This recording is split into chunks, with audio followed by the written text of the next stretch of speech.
भारत में एक नई लहर उठ रही है। यह किसी राजनीतिक दल की लहर नहीं है, यह किसी बड़े नेता के भाषण से पैदा हुई लहर नहीं है। यह लहर उन बच्चों की है जिन्हें सालों तक पढ़ने, सुनने और चुप रहने की सीख दी गई थी, लेकिन अब बच्चे चुप नहीं हैं। देश के अलग अलग राज्यों से खबर आ रही है कि सरकारी स्कूल के बच्चे अपने अधिकारों के लिए आवाज उठा रहे हैं। कई बच्चे स्कूल में शौचालय की मांग कर रहे हैं, कहीं पीने के साफ पानी की, कहीं टूटी हुई छतों और खिड़कियों के खिलाफ प्रदर्शन हो रहा, तो कहीं स्कूल तक जाने वाली सड़क और बैठने की व्यवस्था को लेकर सवाल उठ रहे हैं।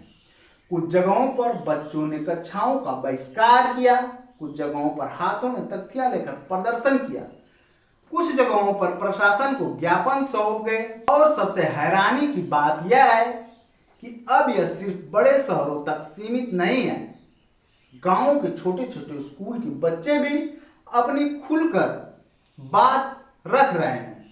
यह सिर्फ एक आंदोलन नहीं है, यह एक मानसिक बदलाव है। हमारी पीढ़ी को सिखाया गया था कि सवाल कम पूछो, सरकारी दफ्तर से डर लगता था, पुलिस चौकी से डर लगता था, प्रिंसिपल के कमरे में जाने से डर लगता था। लेकिन आज की पीढ़ी डर नहीं रही है, आज की पीढ़ी पूछ रही है।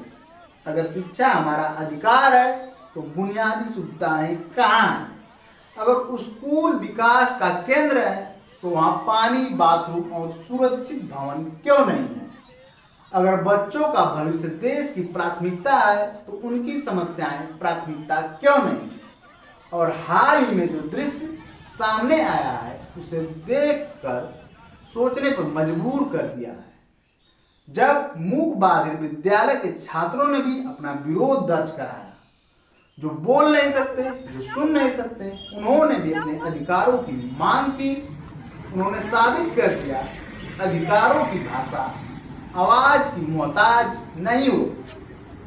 जब बोल न पाने वाले बच्चे भी व्यवस्था से सवाल पूछने लगे तो समझ लीजिए कि बदलाव की मांग अब बहुत गहरी हो चुकी है। यह लहर सिर्फ स्कूलों की नहीं है, यह आने वाली पीढ़ी की चेतना है।